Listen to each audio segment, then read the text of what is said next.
de el llamado que Dios hace a nuestras vidas para la paternidad espiritual. Voy a aprovechar que están en pie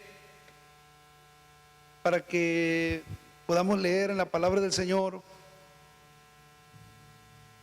en Malaquías capítulo 4.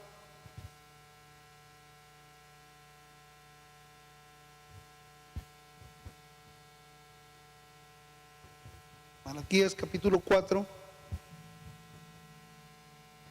del versículo 5 y 6.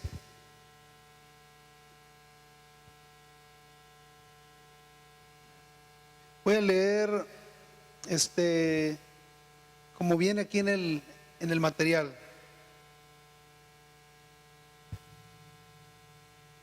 Dice así este texto bíblico: He aquí, yo os envío el profeta Elías antes que venga el día de Jehová grande y terrible. Él hará volver el corazón de los padres hacia los hijos, y el corazón de los hijos hacia los padres, no sea que yo venga y hiera la tierra con maldición. Esta es la base bíblica que vamos a utilizar. Les voy a pedir que oremos. Ya se ha orado, pero este es otro tema. Entonces yo quiero pedir la oración, porque creo yo que es muy importante encomendarnos a las manos del Señor y pedir gracia, sabiduría, sensibilidad, que podamos escuchar lo que Dios tiene para nosotros en cada uno de los temas. Entonces pidamos a Dios. Poderoso Dios de misericordia, estamos ante ti. Nos ponemos en tus manos y ruego, Señor, que podamos recibir la palabra sobre este tema, sobre este llamamiento a la paternidad espiritual. Abre nuestro entendimiento, prepara nuestro corazón, agudiza nuestro oído para que podamos ser edificados en el nombre de Jesucristo. Gracias, Señor, por la presencia de cada uno de mis hermanos y por esta oportunidad, en el nombre de Jesús. Amén. Pueden sentarse, por favor.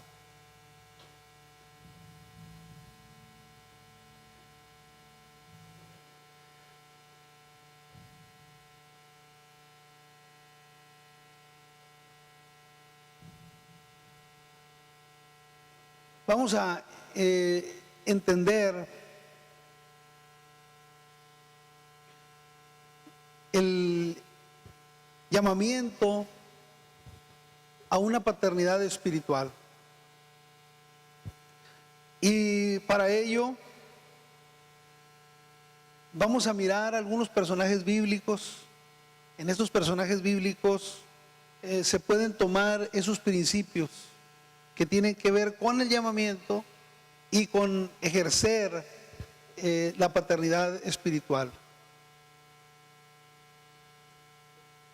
Cuando el Señor llegó a nuestras vidas, a nuestros corazones,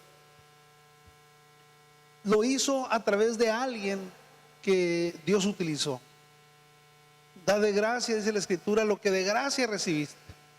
Entonces hubo una persona que estuvo orando por nosotros, hubo alguien que estuvo sintiendo responsabilidad de insistirnos, de darnos el mensaje, de luchar por nuestra conversión, de esforzarse, quizás invirtió dinero, tiempo especial, estuvo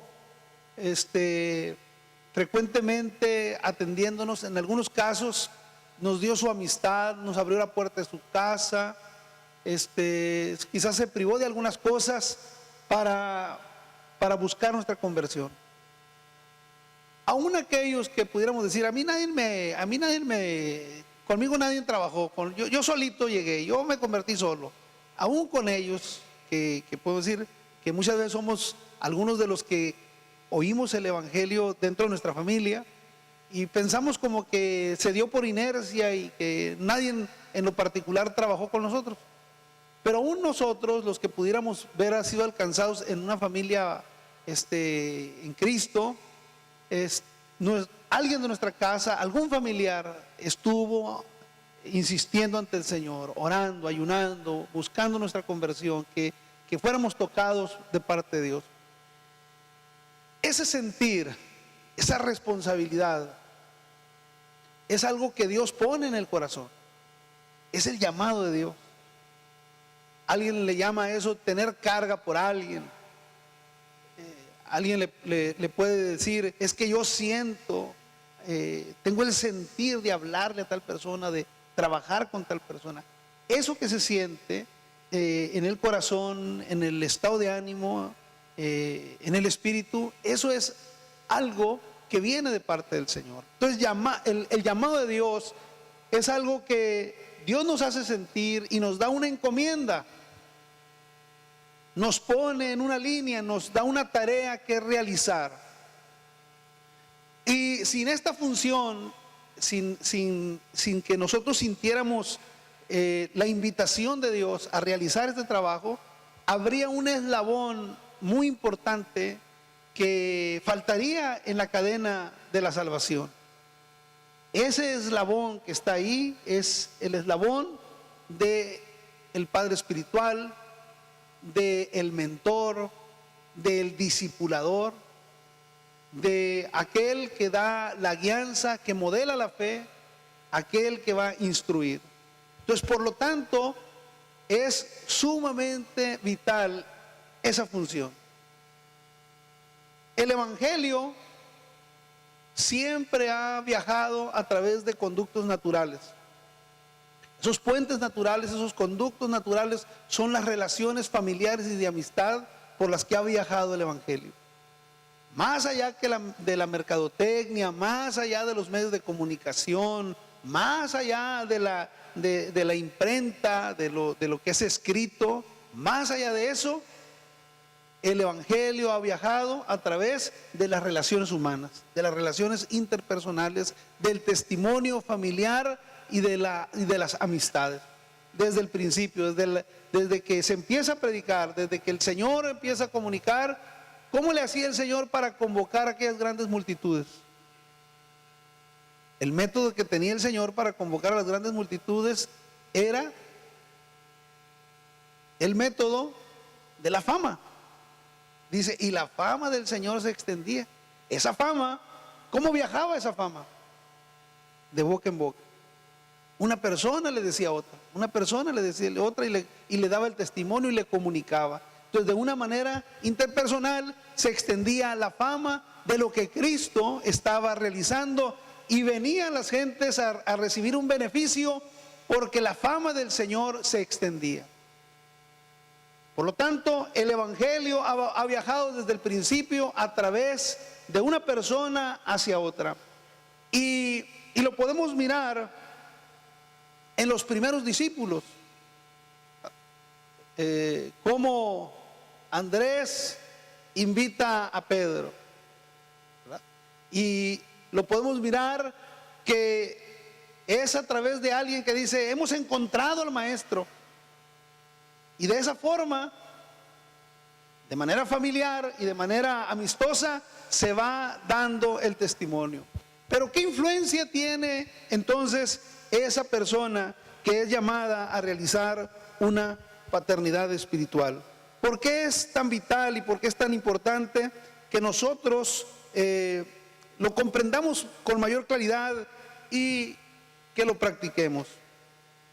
Primero voy a mencionar algunos personajes del Antiguo Testamento que tienen que ver con esta función. Y al primero que voy a citar es a Abraham.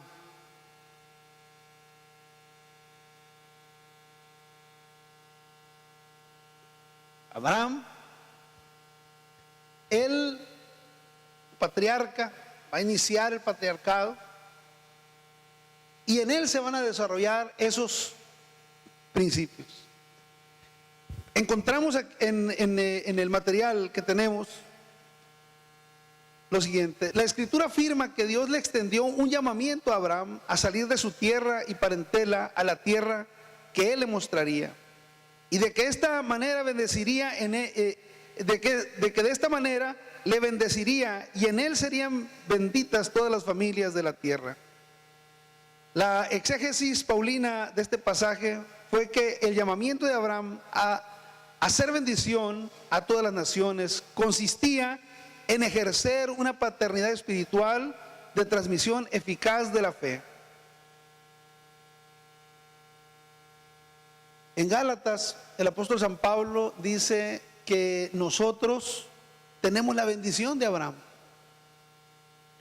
y que por la fe de Abraham nosotros ahora somos también de la familia de la fe. Ahora también nosotros estamos injertados en esa familia espiritual.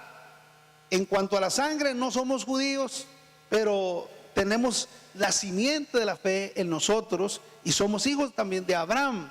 Entonces, por lo tanto, esa paternidad espiritual no solamente tiene una influencia sobre su hijo Isaac, o no es solamente biológica la paternidad espiritual, sino que va más allá de la genética de Isaac para llegar hasta nosotros.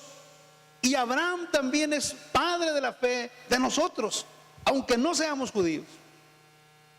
Por eso Abraham recibe un llamamiento a esta paternidad espiritual. De la misma manera que Abraham recibe ese llamado y el Señor le dice que en él van a ser bendecidas las familias de la tierra, ese mismo llamado y esa misma capacidad se la da en este tiempo a hombres y mujeres, a nosotros que estamos en este lugar, de que tenemos el mismo llamado para que nosotros, de la misma forma de Abraham, ejerzamos esa paternidad espiritual. Voy a repetir en esencia lo que acabo de mencionar.